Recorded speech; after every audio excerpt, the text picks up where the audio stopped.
டாரண்டெக் சிவஸ் அனைவருக்கும் இனிய வணக்கம். இப்போ நம்ம பார்க்குறது 11th இருக்கக்கூடிய இயல் 3னுடைய line by line question answers. முதல்ல மலைகள் இடப்பெயர்வு குறித்த ஒரு ஆய்வு அப்படின்னு சொல்றாங்க. அதுவும் காவடிச்சிந்து அண்ணாமலையாரினுடையது. குறுந்தொகை, புறநானூறு, வாடிவாசல். இதுல டேஷ் மனித சமூகத்தினுடைய ஆதி நிலமாகும் அப்படின்றது மலைகள் அப்படின்றது தான் சமூகத்தினுடைய ஆதி நிலம் அப்படின்றாங்க. மலைக்குன்றுகளினுடைய பெயர்கள் குறித்த ஆய்வை டேஷ் என்ற கலை சொல்லால் சொல்வாங்கன்னா ஒராலஜி அப்படின்னு சொல்லுவாங்க. திராவிடர்கள் அடிப்படையில மலைவாழ் மக்கள் திராவிடர்களை டேஷ் அழைக்கிறாங்க, மலைநில மனிதர்கள். அதாவது திராவிடர்கள் தான் அடிப்படையில் என்ன சொல்றாங்க, மலைவாழ் மக்கள், பூர்வீக குடிகள் அப்படின்றாங்க. அவங்கள எப்படி சொல்றாங்கன்னா மலைநில மனிதர்கள்னு சொல்றாங்க. அடுத்ததா சேயோன் மேய மை வரை உலகம் என்ற வரிகள் எதை உரைக்க, அந்த வரிகள் எதில் இடம்பெற்றிருக்கு அப்படின்னா தொல்காப்பியத்துல இடம்பெற்றிருக்கு. விண் பொருள் நெடுவரை குறிஞ்சி கிழவ அப்படின்றது திருமுருகாற்றுப்படை. இது எல்லாமே சிலபஸ் ஆஸ்பெக்ட்ல தொல்காப்பியம், திருமுருகாற்றுப்படை இதெல்லாமே ரொம்ப முக்கியமானது. அப்ப சேயோன் மேய மை வரை உலகம் அப்படின்ற வரிகள் தொல்காப்பியம். விண் பொருள் நெடுவரை, வரைனா மலைன்னு அர்த்தம். குறிஞ்சி கிழவ அப்படின்றது திருமுருகாற்றுப்படை. மலை என்ற சொல்லை அடிப்படையாக கொண்ட இனக்குழு பெயர்கள் எது அப்படின்னா மால், பஹாடியா அப்படின்னு சொல்லக்கூடிய ஜார்க்கண்ட் பகுதியை சேர்ந்தவங்க. அடுத்து மல அரையன் அப்படின்னு சொல்லக்கூடிய மேற்கு தொடர்ச்சி மலைகள் கேரளால இருக்கக்கூடியது. மலக்குறவன் அப்படின்றது நெடுமங்காடு அப்படின்னு சொல்லக்கூடிய கேரளா பகுதி. மலமூத்தன் அப்படின்றது எர்நாடு கேரளா பகுதியை சேர்ந்தது. மலப்பணிக்கர் அப்படிங்கிறது வட கேரளா. மலையன் அப்படின்றது பாலக்காடு கேரளா பகுதியை சேர்ந்தது. மலவேடான்றது இடுக்கி. மலையர் அப்படின்றது தட்சிண கன்னடா அப்படின்னு சொல்லக்கூடிய கர்நாடகா. கோட்டா அப்படின்றது நீலகிரி தமிழ்நாட்டை சேர்ந்தது. கொண்டா தோரா அப்படின்றது ஆந்திரா. கோண்டு கெய்ட் வெவர் அப்படின்னு சொல்லக்கூடிய ஒடிசா பகுதியை சேர்ந்தது. இதுவும் சிலபஸ் டாபிக் கிடையாது. ஆந்திராவிலும் ஒடிசாவிலும் உள்ள டேஷ் என்பது திராவிட பழங்குடியினரின் குடியிருப்புகள் பெரும்பாலும் மலை உச்சியில் ஜதாப்பு அப்படின்னு சொல்லக்கூடிய உங்களுடைய குடியிருப்புகள் எல்லாமே மலை உச்சியில தான் அமைஞ்சிருக்கு. இதுல இந்த தொல்காப்பியத்துல இருந்து வர்றது, புறநானூர்ல இருந்து வர்றது, இது மட்டும் பார்த்துக்கிட்டா போதும். திராவிட சொல்லான மலை என்பது சமஸ்கிருத மொழியில் டேஷ்ன்னு சொல்றாங்க, மலைய அப்படின்னு சொல்றாங்க. வடமொழியில் டேஷ் என்ற சொல் மலபாருக்கு மேற்கே உள்ள மலைகளை குறிக்கிறது, மலைய அப்படின்னு. அதனாலதான் மலையத்துவஜன் மகன் அப்படின்னு சொல்லுவாங்க. தமிழில் குறிஞ்சி நிலம் தொடர்பான சொற்களில் மலை என்பதும் குன்று என்பதும் எவ்வாறு பொருள் கொள்ளப்படுது அப்படின்னா உயரமானது அப்படின்னு. உயரம் குறைவானது ரெண்டே சொல்லுவாங்க. குன்று அப்படின்னா ஒண்ணு உயரம் கூட இருக்கணும், இல்லாட்டி உயரம் கம்மியா இருக்கணும். தமிழ் மொழியில் வரை என்ற சொல் டேஷ் பொருட்களில் பயன்படுத்தப்படுது. கோடு, சிகரம், விளிம்பு, மலை, கரை, எல்லை, நுனி, இதுக்கெல்லாம் என்ன சொல்லுவாங்க அப்படின்னா வரை அப்படின்னு சொல்லுவாங்க. தமிழ்நாட்டில் மலை என்ற சொல் எத்தனை இடப்பெயர்களில் முன்னோட்டமாக அமைந்துள்ளது அப்படின்னா 17 இடங்கள்ல முன்னோட்டு. எப்படி சொல்றாங்கன்னா மலைக்கோட்டை இந்த மாதிரிலாம் சொல்றது. அப்ப மலை முன்னாடி வரும், முன்னோட்டாக அமைஞ்சிருக்கிறது. மலை என்ற சொல் எத்தனை இடங்கள்ல பின்னோட்டாக அமைஞ்சிருக்கு. உதாரணமா என்ன சொல்றது, மலை அப்படின்ற வார்த்தை இறுதியில வரக்கூடியது. இப்ப அழகர் மலை அப்படின்னு சொல்றது பின்னோட்டாக வரக்கூடியது. 84 இடங்கள்ல வந்திருக்கு. ஆந்திராவில் மல் என்ற சொல் வேர்ச்சொல் ஐகார ஈறு பெற்று மலை என்ற வழங்கப்படுவதற்கு மாறாக ஆகார ஈறு பெற்று மலா அப்படின்னு சொல்றாங்க. மலை அப்படின்னு இறுதியில் ஐல முடியுது போல ஆகாரத்துல முடியுதுன்றாங்க. கர்நாடகால மலை என்ற வடிவம் இடப்பெயரில் ஒரே ஒரு முறை தோணி மலைன்னு ஒரே ஒரு இடத்துல தான் வருது. மலையை குறிக்கக்கூடிய சொல்லான டேஷ் என்பது இடப்பெயர்வுகள் பற்றி குறிப்பிடுகிறது, மலை அப்படிங்கிறது. இது எதுவுமே சிலபஸ்ல தேவையில்லாத தப்பு. தமிழ் மொழியில் டேஷ் என்ற சொல் காவல் மிகுந்த காப்பரன் கொண்ட மதில் சுவர்களால் சொல்லப்பட்ட கட்டமைப்பை குறிக்கிறது. கோட்டை, அரண் அப்படின்னு சொல்லுவாங்க. தமிழ் அப்படின்னா கோட்டை, கோடு அப்படின்னு சொல்லுவாங்க. அதாவது அந்த கோட்டையை குறிக்கக்கூடிய சொற்கள் என்னென்ன அப்படின்னா தமிழ்ல கோட்டை, கோடு. மலையாளத்துல கோட்டை, கோடு. கன்னடத்துல கோட்டை, கொண்டே அப்படின்னு சொல்லுவாங்க. தெலுங்குல கோட்டை, துளுல கோட்டை, தோடால என்ன அர்த்தம் அப்படின்னா குவாட் அப்படின்னு. இந்தியாவில் கோட்டை என்று முடியக்கூடிய 248 இடப்பெயர்களும் டேஷ்ல தான் இருக்கு. எங்க இருக்கு அப்படின்னா தமிழ்நாட்டுல இருக்கு. டேஷ் டேஷ் டேஷ் என்னும் ஊர் பெயர்கள் பழந்தமிழர்களினுடைய அரசியல், பொருளியல் மற்றும் பண்பாட்டு உருவாக்கத்தினுடைய விளைவாக என்ன செஞ்சு அப்படின்னா உருவானுச்சு. என்னென்ன அப்படின்னா கொற்கை, வஞ்சி, தொண்டி. இது எல்லாமே இந்த ஊர் பெயர்கள் எல்லாமே பழந்தமிழரினுடைய அரசியல், பொருளியல் மற்றும் பண்பாட்டு உருவாக்கத்தின் காரணமாக வந்தது.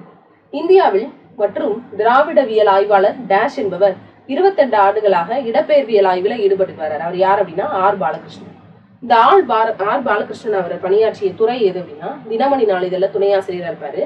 கடையாளி இலக்கிய இதழினுடைய ஆசிரியராக இருந்திருப்பார், அதாவது ஆலோசகராக இருந்திருப்பார். ஆர் பாலகிருஷ்ணனுடைய நூல்கள் அன்புள்ள அம்மா, சிறகுக்குள் வானம். இதுவும் சிலபஸ் டாபிக் கிடையாது. ஆர் பாலகிருஷ்ணன் அவர்கள் எந்த ஆண்டு இந்திய ஆட்சி பணி தேர்வை முதலாக முழுவதுமே தமிழ்ல எழுதி முதல் முயற்சியிலே தேர்ச்சி பெற்றார் அப்படின்னு கேட்டிருக்காங்க. 1984. ஆர் பாலகிருஷ்ணன் தற்போது எந்த மாநிலத்தில் கூடுதல் தலைமைச் செயலர் மற்றும் மாநிலத்தின் வளர்ச்சி ஆணையராக பொறுப்புல இருக்காரு அப்படின்னா ஒடிசால. சிந்துவெளி பண்பாட்டினுடைய திராவிட அடித்தளம் அப்படின்ற நூலினுடைய ஆசிரியர் யார் அப்படின்னா ஆர் பாலகிருஷ்ணன். காவடி சிந்து அப்படின்ற கவிதையினுடைய ஆசிரியர் யார் அப்படின்னா சென்னிக்குளம் அண்ணாமலையார். சிந்துக்கோர் அண்ணாமலையார் அப்படின்னு சொல்லுவாங்க, சிந்துக்கோர் அண்ணாமலை. அதனால காவடி சிந்து அப்படின்ற கவிதையினுடைய ஆசிரியர் சென்னிக்குளம் அண்ணாமலையார். சொல்லும் பொருளும் ஜகம் அப்படின்னா உலகம் அப்படின்னு அர்த்தம், மேதினா உலகம், பார்னாலும் உலகம். புயம் அப்படின்னா தோல் அப்படின்னு அர்த்தம், வரைனா மலை, கழுகாச்சலம் அப்படின்னா கழுகு மலை அப்படின்னு அர்த்தம், ஜீவஸ்தம்பம் அப்படின்னா கொடிமரம், சலராசி அப்படின்னா சலம் அப்படின்னாலே நீர் அப்படின்னு அர்த்தம், சலதி அப்படின்னு சொல்லுவாங்க.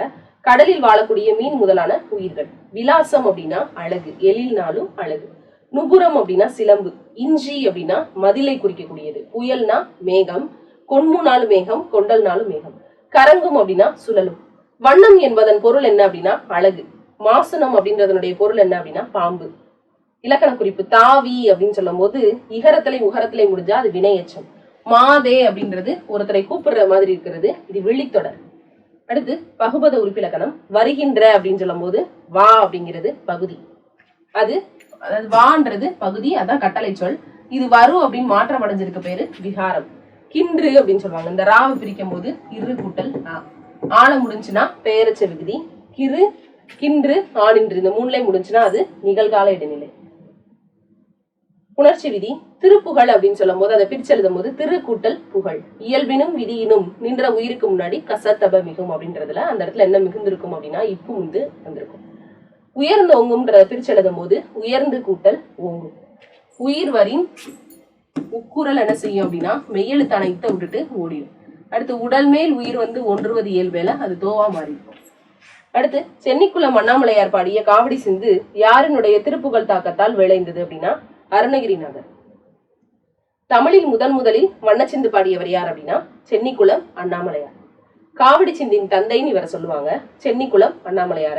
இவர் இயற்றிய வேற நூல்கள் வீரை தலப்புராணம், வீரை நவநீத கிருஷ்ணசாமி பதிகம், சங்கரன் கோவில் திருவந்தாதி, கருவை மும்மணி கோவை, கோமதி அந்தாதி. அம்மவாளி தோழி நம்மூர் பிரிந்தோர் என்ற வரிகள் இடம்பெற்றக்கூடிய நூல் மற்றும் அதோட ஆசிரியர் குறுந்தொகையினுடைய ஆசிரியரான வெள்ளி வீதியார். அடுத்ததா சிதவள் அப்படிங்கிறதுனுடைய பொருள் என்ன அப்படின்னா தலைப்பாகை, தண்டுனா ஊன்றுகோல். அம்மவாளி தோளூர் தோழி நம்மூர் பிரிந்தோர் அப்படின்ற பாடல் வந்து குறுந்தொகையில் இடம்பெற்றிருக்கு அப்படின்னு பார்த்தோம். இது எந்த பாவகை அப்படின்னா நேரிசை ஆசிரியப்பா. அடுத்து இலக்கண குறிப்பு. பிரிந்தோர் அப்படின்னு முடிஞ்சிருக்கு, ஓர் ஆர் இதுல எல்லாம் முடிஞ்சு அந்த வினையை செய்தவரை வலியுறுத்தி வந்துச்சு அப்படின்னா அது வினையால் அணையும் பெயர். நன்று நன்று அப்படின்னு சொல்றது பிரிச்சாலும் பொருள் தரும், அதுதான் என்னது அப்படின்னா அடுக்கு தொடர். பகுபத உறுப்பிலக்கணம். பிரிந்தோர் அப்படின்னு சொல்லும் போது அதை பிரிச்சோம்னா பிரி அப்படின்றது பகுதி. இங்க இந்து இருக்கு அப்படின்னா அது முன்னாடி என்னவா இருந்திருக்கும்னா இத்தா இருந்து இந்தாக மாறி இருக்கும். இந்த தோவை பிரிக்கும் போது இத்து கூட்டல் ஓ அப்படின்னு பிரியும். ஓர் அப்படின்னு சொல்லி விகுதியில முடிஞ்சிருக்கும். இத்து இட்டு இரு என்னது அப்படின்னா இறந்த கால இடைநிலை. அப்ப இத்து சந்தி, இந்தாக மாற்றம் அடைந்தது விகாரம், ஓர்ல முடிஞ்சிருக்கிறது வந்தோர் போனோர்னு வரும்போது பலர்பால் வினை முற்றி விகுதி. தண்டு உடை அப்படின்றத பிரிச்சோம்னா தண்டு கூட்டல் உடை, இதுக்கு புணர்ச்சி விதி. உயிர் வரின் உட்புறல் என்ன செய்யும் அப்படின்னா மெய்யெழுத்தான இட்ட விட்டுட்டு ஓடிடும். திருப்பி உடல் மேல் உயிர் வந்து ஒன்றுவது இயல்பேல அது டூவா மாறி இருக்கும். குறுந்தொகை எத்தனை பாடல்களை கொண்டது? 401 பாடல்கள். குறுந்தொகைனாலே 4லிருந்து 8 அடிதான் அடிவரையறை. குறுந்தொகையினுடைய சிறப்பு பெயர் நற்றினை நல்ல குறுந்தொகை அப்படின்னு சொல்லுவாங்க. அப்ப நல்ல அப்படிங்கிற அடைமொழி பெற்ற நூல். உரையாசிரிகள் பலராலும் அதிகமாக மேற்கோள் காட்டப்பட்ட நூல் எது அப்படின்னா இந்த குறுந்தொகை தான். குறுந்தொகையை தொகுத்தவர் யார் அப்படின்னா பூரிக்கோ.